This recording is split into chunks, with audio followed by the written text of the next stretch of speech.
As we settle into the new year, many people have made resolutions focused on better health, both physically and mentally. For some, that includes participating in the so called dry January, taking a break from alcohol for the month altogether. Joining us this morning to talk about that and more is Dr. Tara Shalakani, CEO of Preferred Behavioral Health Group. Our good friend, Dr. Shalakani. Good morning to you. Good morning, Ken, and Happy New Year. Happy dry January.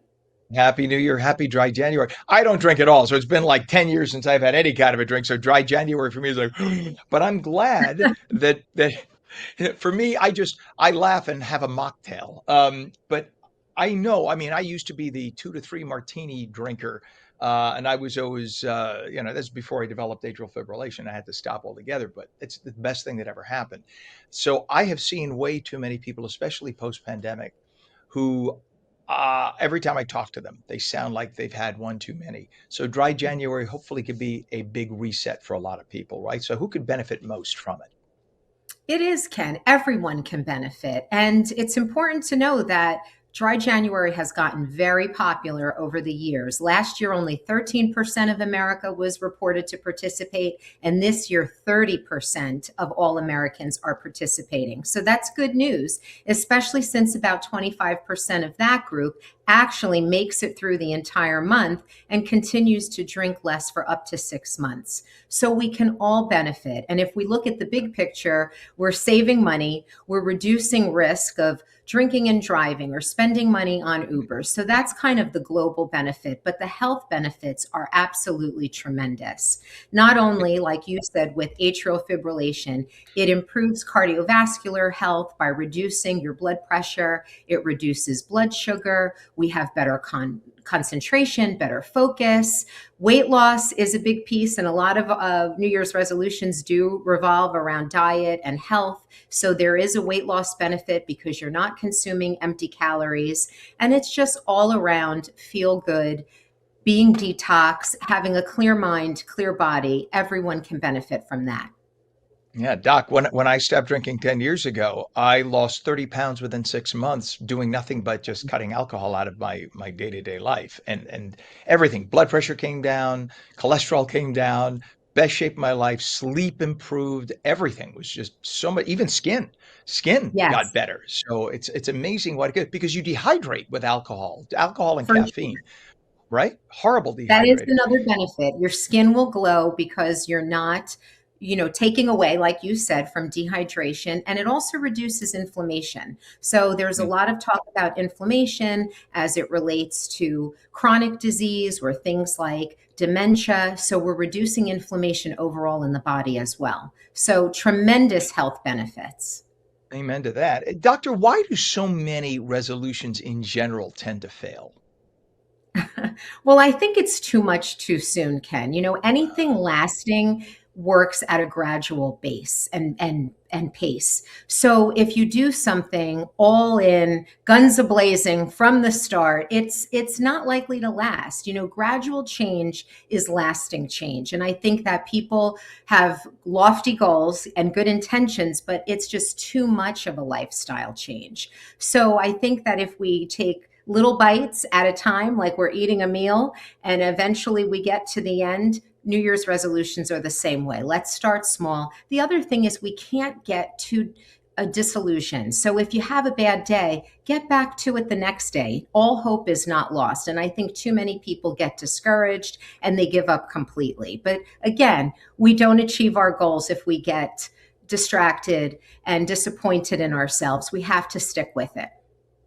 There was a study, I believe it was out of Australia, that we had on last week that showed that people who wait until a Monday to start their New Year's resolution, as opposed to starting it on New Year's Day, they have Mhm. like a 30% greater ability to achieve it and hold on, as opposed to those who start on New Year's Day. Whether it's because you're just stressed and tired from the holidays and cranky or whatever, having to get back to work or whatever. But apparently we're set, like our brains are set that Monday is the beginning and the fresh start. So that if you wait until a Monday, like the first Monday after New Year's Day, and start your New Year's resolution, then you have a much better chance at achieving. Is that just the way our psyches are programmed?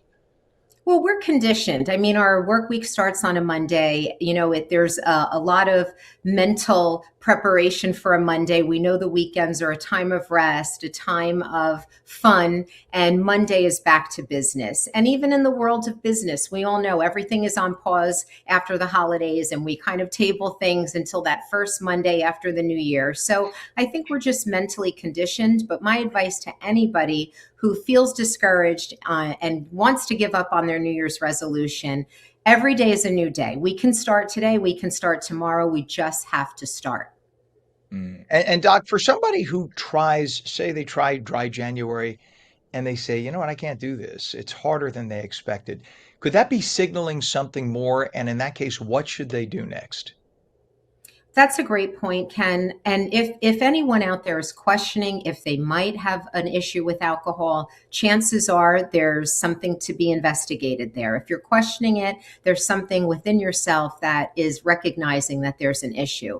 And if dry January is difficult, you can't do it, you feel like you can't live your life without alcohol, it's time to make a phone call. And if you're not connected to a mental health provider, you can start with your primary care physician or find a therapist. I know you're a fan. I'm a fan, obviously. Everyone can benefit from therapy, and a therapist can assess and determine if there's an issue and point you in the right direction.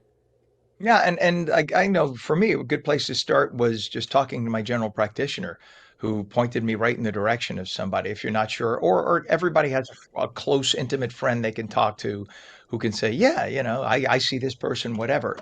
They're great there. This is what they do. For people who think that it's a weak thing, you don't understand therapy. You talk to your friend all the time, right? Is that weak? No, right? So a therapist is someone who can listen and who is a professionally trained person who can spot the trends and what may or may not be a bigger problem. I just never understood why people look at psychological therapy as something that is verboten and embarrassing, whereas getting treated for the flu is fine. I never understood that. Right. Well, it's conversations like these, Ken, that really move the needle and change people's mindset that it's a necessity. It's something that enhances our life and makes us healthier all around. And there's no reason to not do it. Amen to that. Doctor, what is one small achievable habit that people can start this week that could make a meaningful mental health difference if they just start small?